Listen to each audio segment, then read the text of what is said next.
Good afternoon and welcome back to Withrow Urban Homestead.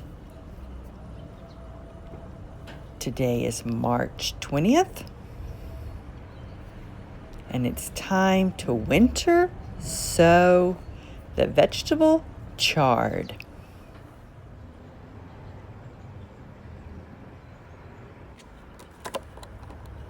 Here in north central Maryland, our last frost typically is around April 30th. It's 6 weeks before our last frost, and now is a perfect time to sow chard. If you're starting it indoors under lights, now is good. But you can direct sow it directly in the garden, but wait a little bit longer. Let me check my notes. Wait until 2 to 4 weeks before your last frost. But any time in February or March, you can winter sow it in jugs.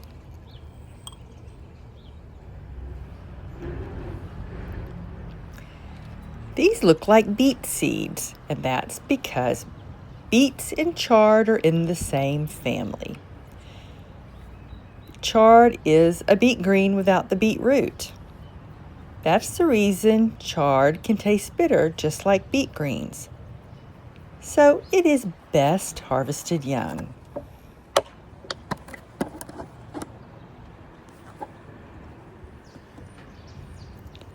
Winter sowing is using a jug to make a mini greenhouse.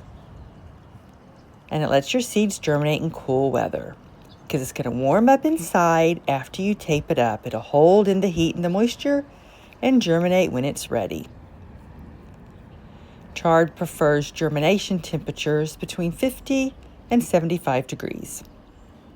So when the temperature inside the jug gets in that range, the seeds will germinate. That's 5 to 10 days indoors. Out here in the garden, overnight, it's still in the 30s and 40s, and the daytime highs are the 50s and 60s. So we'll see how long it takes the chard to germinate. Our other winter sown seeds have taken about 2 weeks. One seed is actually really more than one seed together. It's like a seed pod. For that reason, I'm just going to sow one seed in each hole. And if more than one plant comes up, I can always thin them later.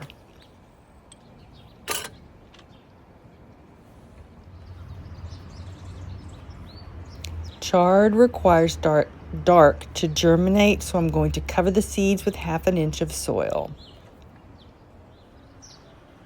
This variety is heirloom, 5-color, it's a mixture of colors, silver beet Swiss chard. It'll grow to be about 20 inches, but you can harvest them when they're small too. We're going to plant it out in the garden 2 weeks before our last frost. It's going to be mid-April. A week before that, I'm going to start hardening it off. During the daytime, I'll open the lid for 2 hours and close it.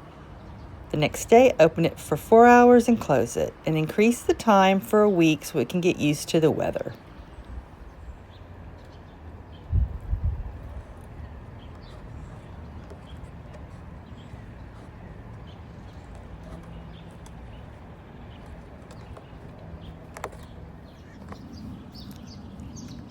Make sure your soil is moist. I've already mixed this in the house.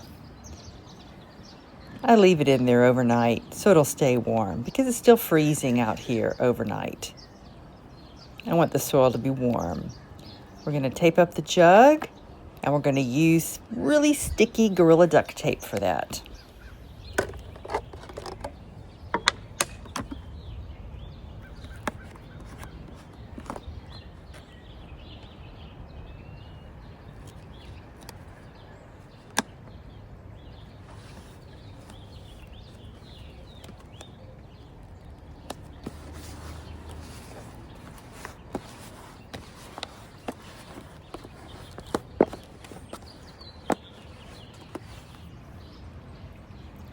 Make sure it's stuck on really well and there's no gaps for moisture to escape and dry out the soil.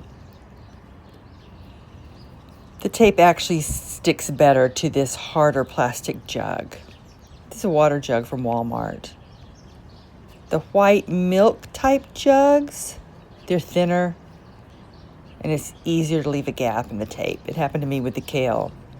So make sure it sticks on well. And take off the top. You want rain to go in and heat to escape. You don't want to dry out your seedlings. You don't want to cook them. And make sure you have drainage holes. For the hard plastic, I use a drill. If you need help exactly how to design your jugs, how to measure and cut them, I have 2 separate videos with more detailed instructions. Any videos that I mention, there's always going to be a link or a playlist link in the video description.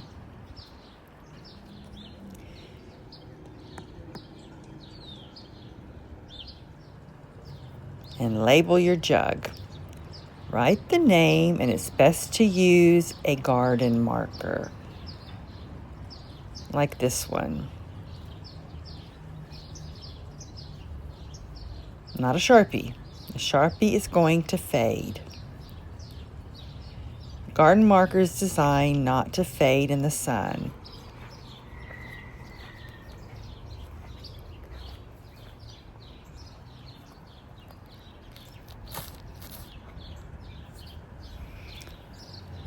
And you just leave it. And when it's ready, it'll germinate. And do check and make sure it hasn't dried out. If it feels light when you pick it up, I have a little spray bottle in the house. I spray in some water. Don't pour a bunch of water in there and drown your seedlings. And come back and check the progress. Thank you for visiting Withrow Urban Homestead. See you later. Bye-bye.